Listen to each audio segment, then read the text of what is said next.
வந்து ஜான் ஒருத்தரோட ஒய்ஃப் ஜானோ கிறிஸ்டினாவோ இறந்துட்டாங்க. கிறிஸ்டினாவை இப்ப ஸ்டேஜுக்கு கூப்பிட போறோம். எல்லாருமே கிறிஸ்டினா ஆர் யூ ஹியர் அப்படின்னு கேட்கணும். ஓகே, ரெடியா? கேளுங்க.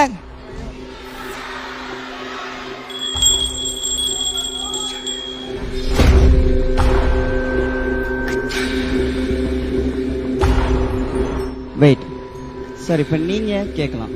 Christina are you here? Christina, are you here?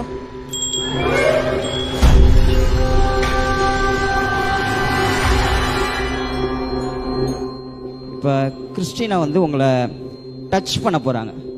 நீங்கள் கண்ணை முடிக்குவீங்க. கண்ணை மூடினதுக்கப்புறம் இங்கே டச் பண்ணுற ஃபீல், இந்த மாதிரி இந்த கையில் டச் பண்ணுற ஃபீல் இருந்தால் கையை தூக்கிட்டு இப்படி இறக்கணும். அதே மாதிரி இந்த சைட் டச் பண்ணுற ஃபீல் இருந்தால் கை தூக்கணும். ஒரு டைம் 2 டைம் இது மாதிரி டச் பண்ணுற ஃபீல் இருந்தால் 2 கை தூக்கிட்டு இருக்கணும். புரிஞ்சுதுங்களா? Close your eyes, watch. நான் டச் பண்ணால் அவர் கையை தூக்குவார், டச் பண்ணலன்னா தூக்க மாட்டார். என்ன நடக்குது?